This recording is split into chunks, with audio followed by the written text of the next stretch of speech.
Need more volunteers in your church? We've got some great hacks for you today on the Church Revitalization Podcast. Hello, and welcome to the Church Revitalization Podcast, brought to you by the Malfers Group team, where each week we tackle important, actionable topics to help churches thrive. And now, here's your hosts, Scott Ball and AJ Matthew. Welcome to the Church Revitalization Podcast. My name is Scott Ball. I'm joined by my friend and co-host, AJ Matthew. AJ, welcome to the program. Well, I'm glad to be here, Scott. Yes.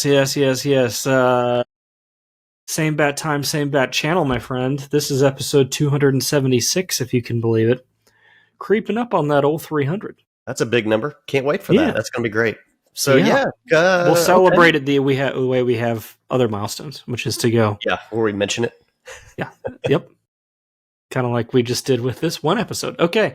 Today we're talking about recruiting volunteers. This is a pain point for many of you. Mm-hmm. And if you clicked on this episode on YouTube or on the audio version, you clicked on this because you're hoping that we just hop into these hacks. So I won't belabor the point. And we can just get right into it if you'd like. Let's do it. Maybe we'll knock this one out faster than usual, and everybody can get back to work improving their volunteer recruitment. Doing the things that we're going to recommend. Yeah, let's do that. All right, hack number one. We're saying optimize for calling, not urgency. And this is not an intuitive response, because when we feel the pain of it, usually comes on quickly. It probably comes on quickly over and over and over, because something happens and we're like, oh my gosh, we're feeling the pain of this need. And then you end up getting through it, and then you don't think about it again for a little while. And then it pops back up again, probably because somebody called in sick or, just can't make it or quit. Mm-hmm. And then, so it's probably is this recurring cycle. And urgency is what demands attention, right? This, what's that idiom? Tyranny of the urgent. That's what I was trying to think of. Tyranny of the urgent. Oh, okay. Yeah. And instead, we're suggesting to take some steps to avoid it becoming urgent, and instead optimize our volunteer recruitment for people's calling, gifting, interests, passion, these kinds of things that will yield better and longer term results in getting people in the right place to begin with in the church.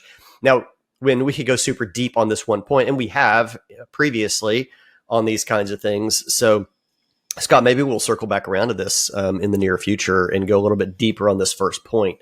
But what we're trying to get across is urgent needs for volunteers will never be satisfied without coming back to the root cause and filling these positions with the right people.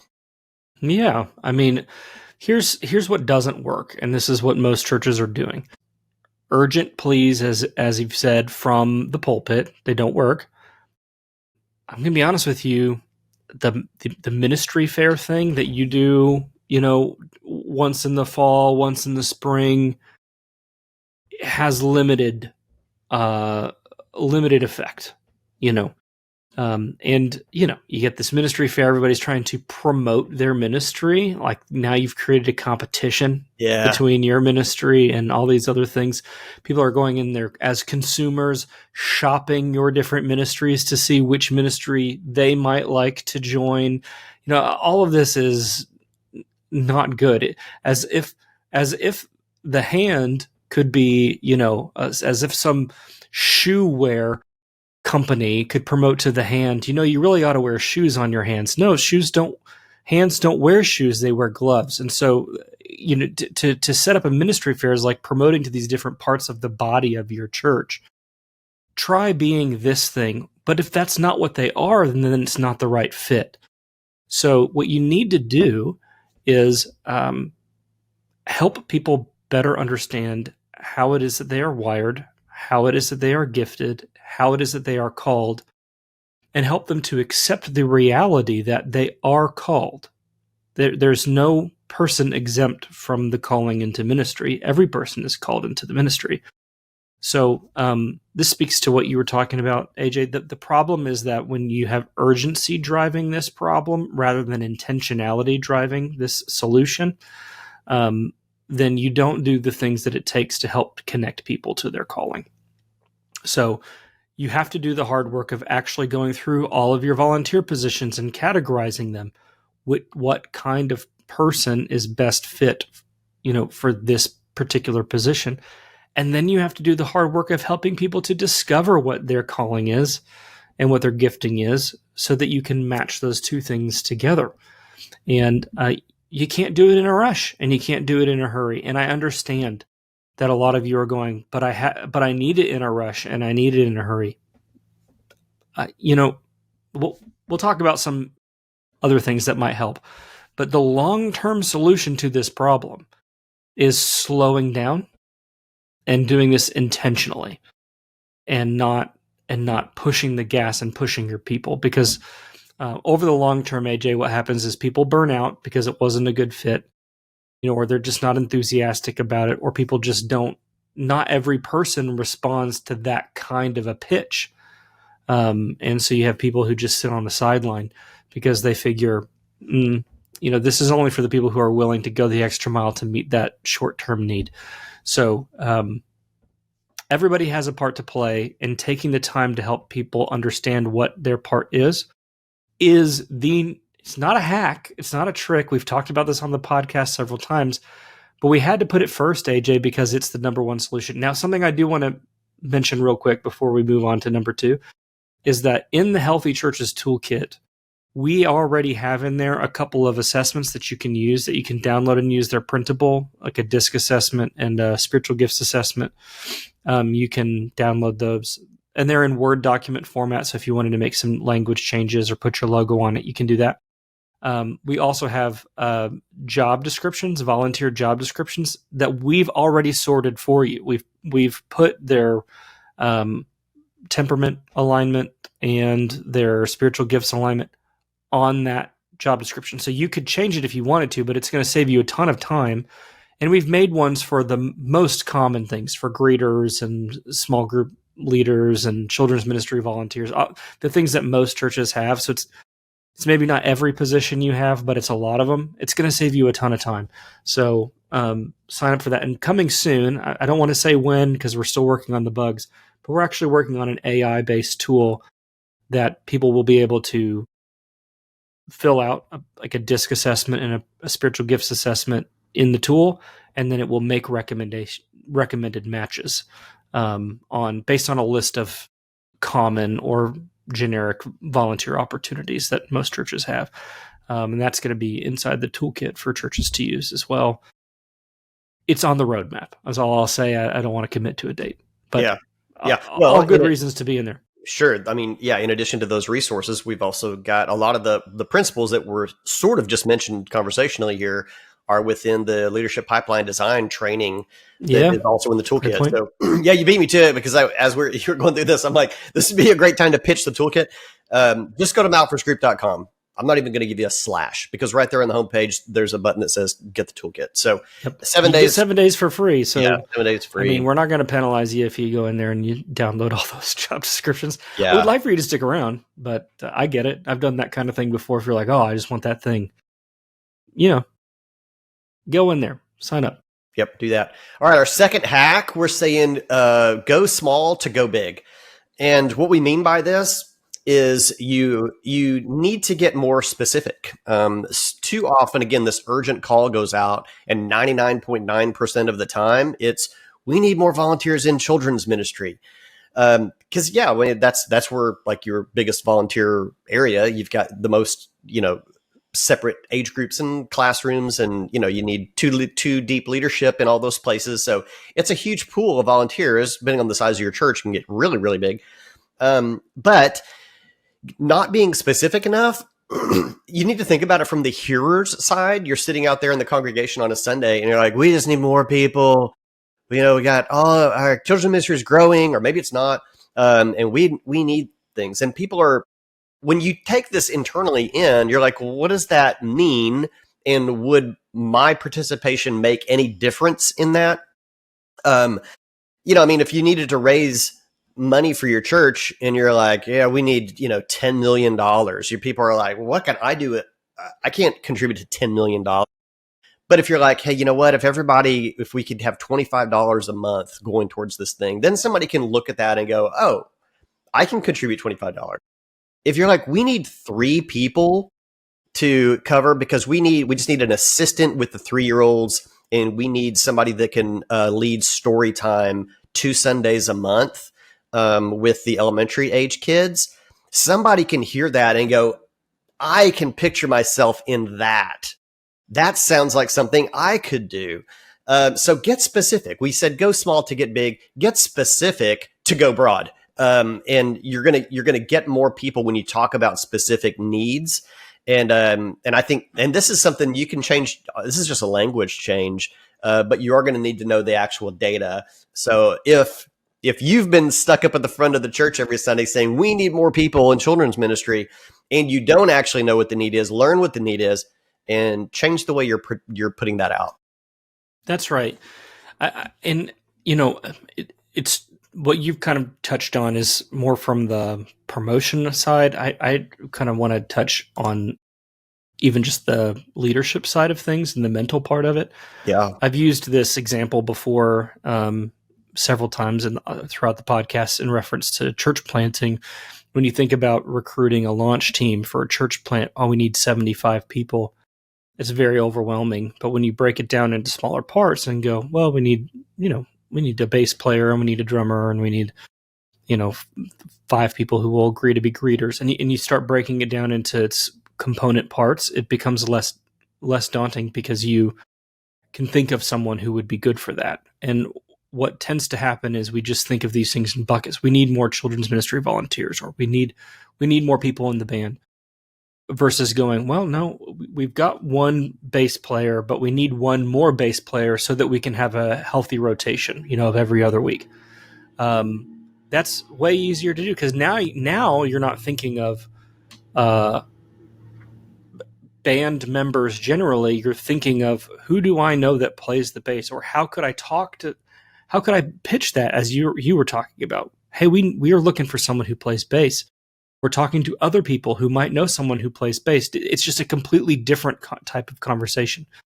The other thing from the leadership perspective on this, AJ, is that churches are very often, they have a sense that they don't have enough volunteers.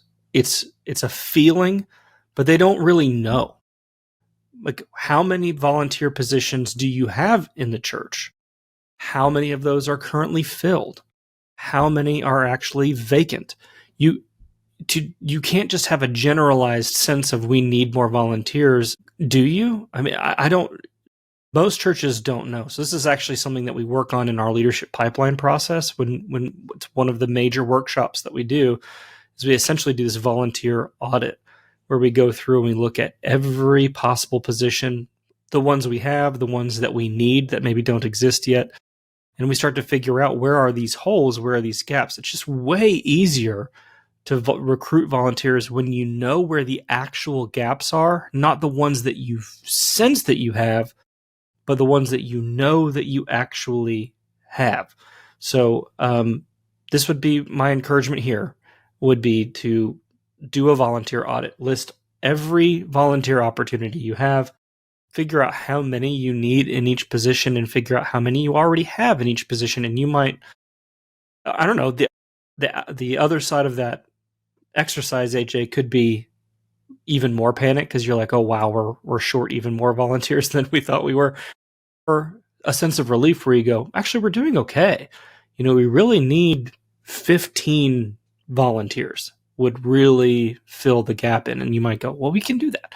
So a generalized sense of, oh, we got the 80-20 rule, or we got that, none of that is helpful. Be specific. And maybe a theme is emerging here, AJ, which is the overall, maybe overarching hack is to be intentional. Mm-hmm. Slowing down, thinking versus just panicking constantly. It doesn't help you. It doesn't serve you. Yeah, man. Intentionality is a common theme across a lot of what we talk about, and how to get churches healthy, for sure.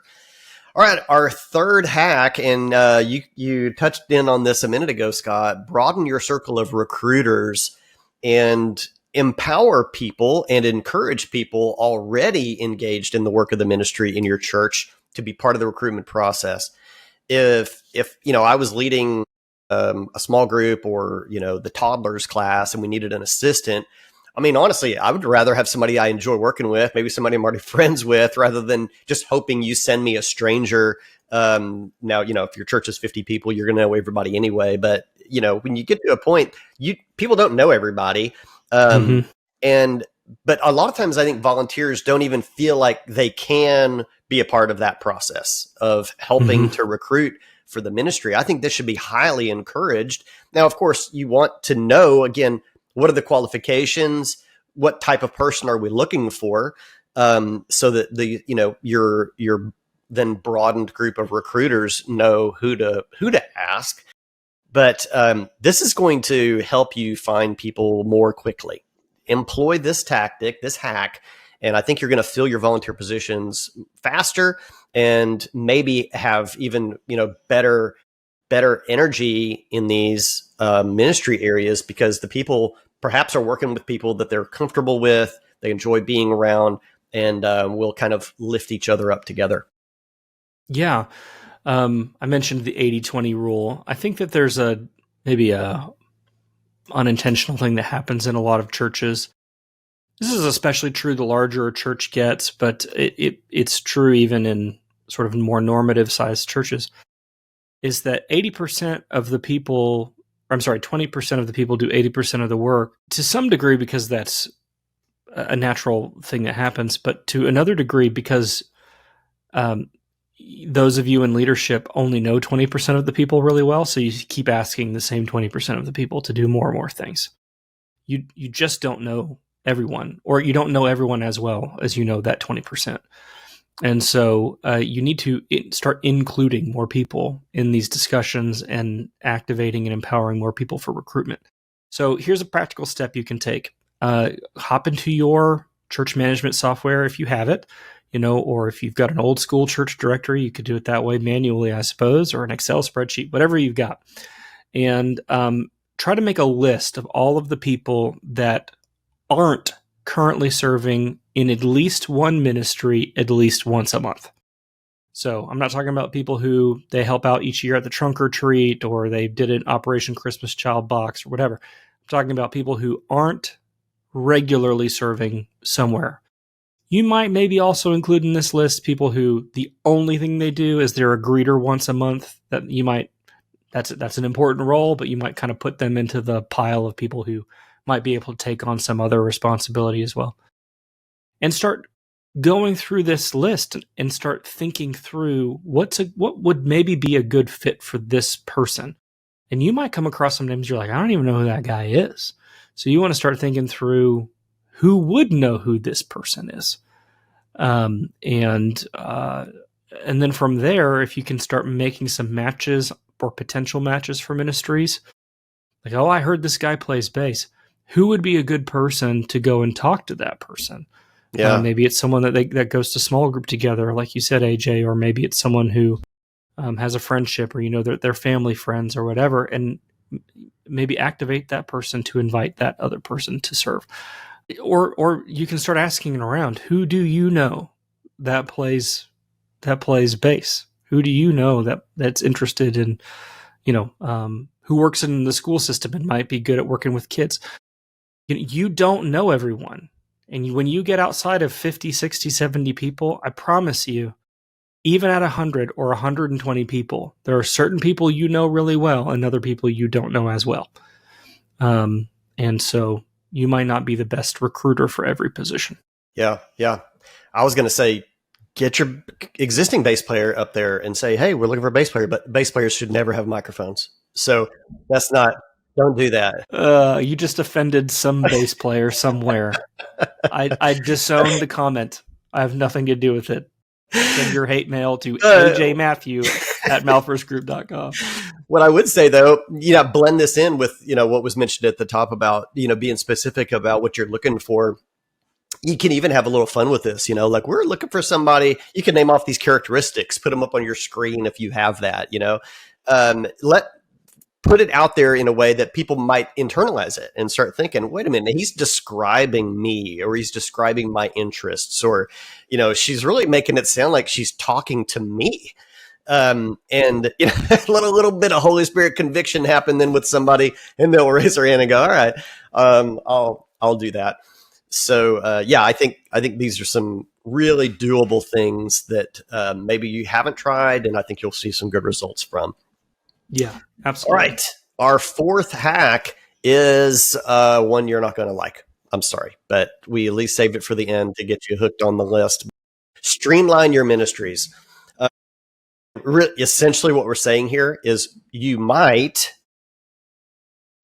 maybe you're trying to just do too much right now. You might have more than you need, and it's just really hard to fill that many volunteer positions. And so, I'm just going to have to rip that Band-Aid off for you. It might be time for a reality check on, are we intentional? Let's come back to that word. Are we really being intentional about the ministries in our church, the programs and things that we do, for true desirable discipleship goals?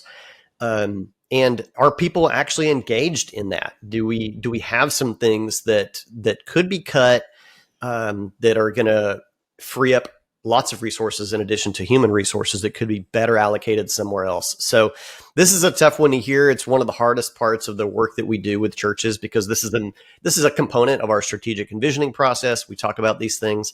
But it's an important one. If there's a chance, maybe you're over-programmed, then this is worth looking at as well.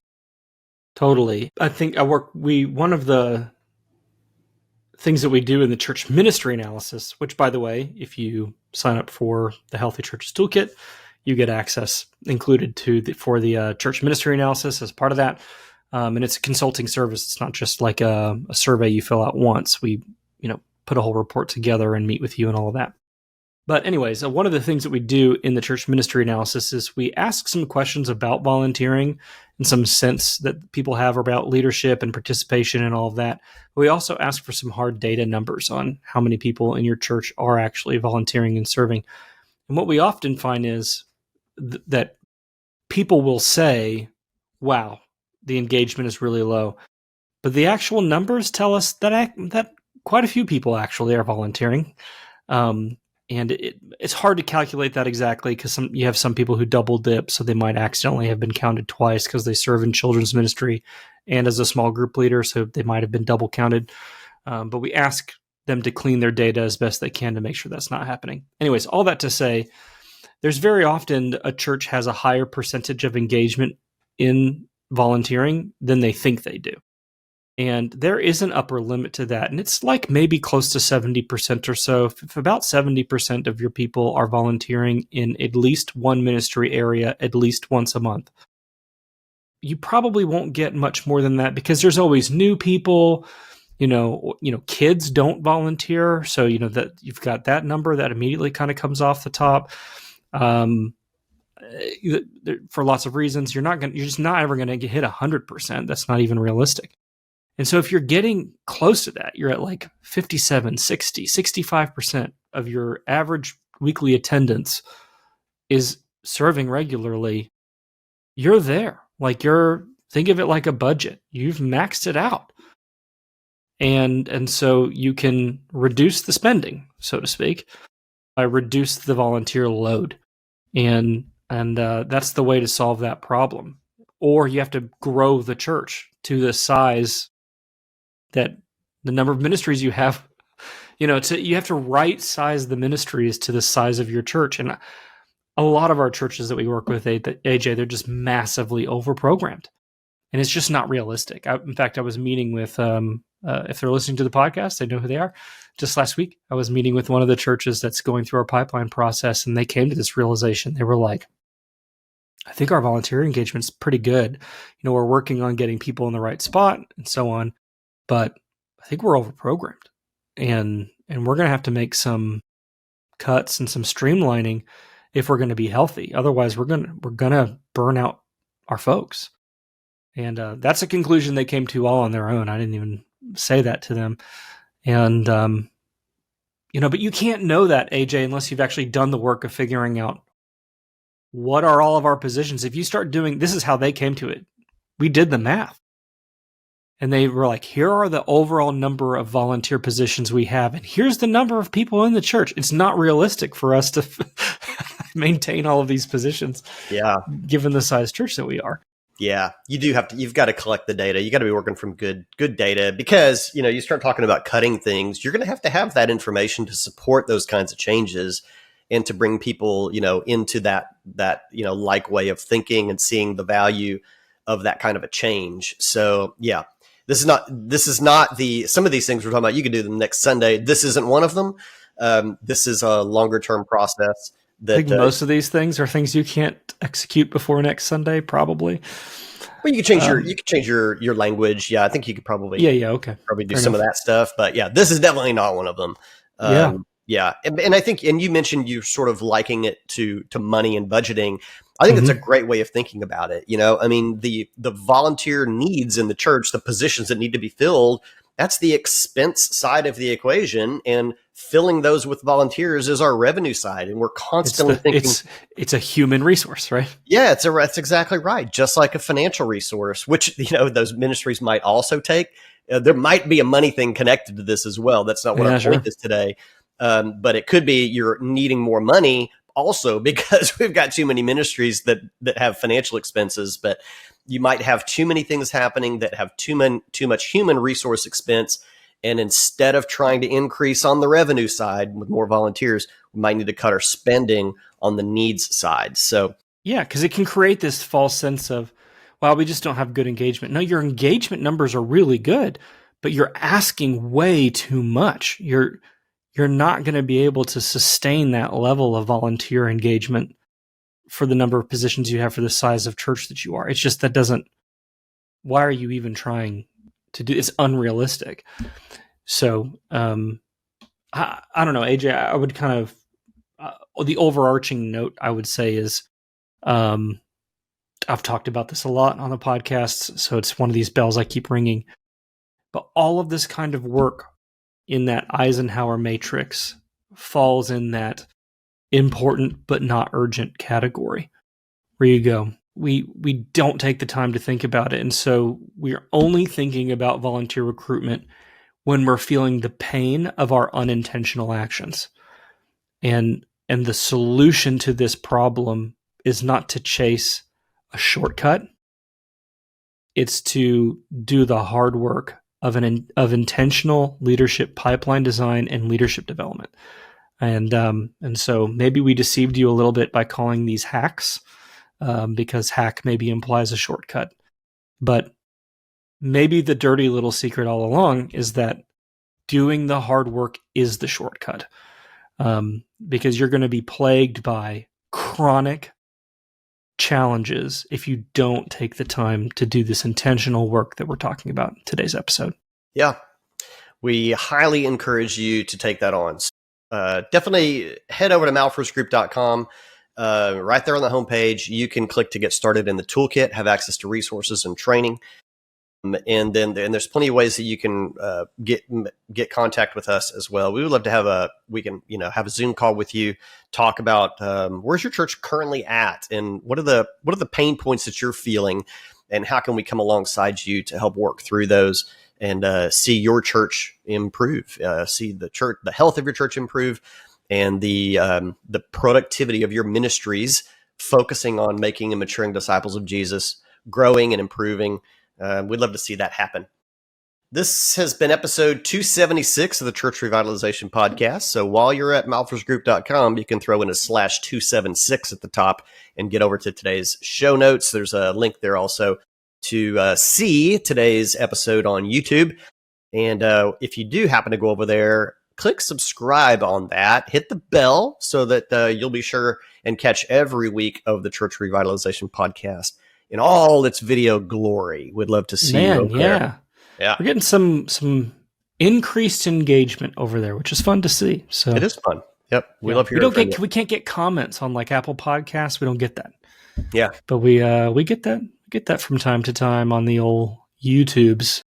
So hit us up over there. Or if you're listening on the podcast, like the audio, and you have something you want to say, you could always go over to YouTube and tell us there.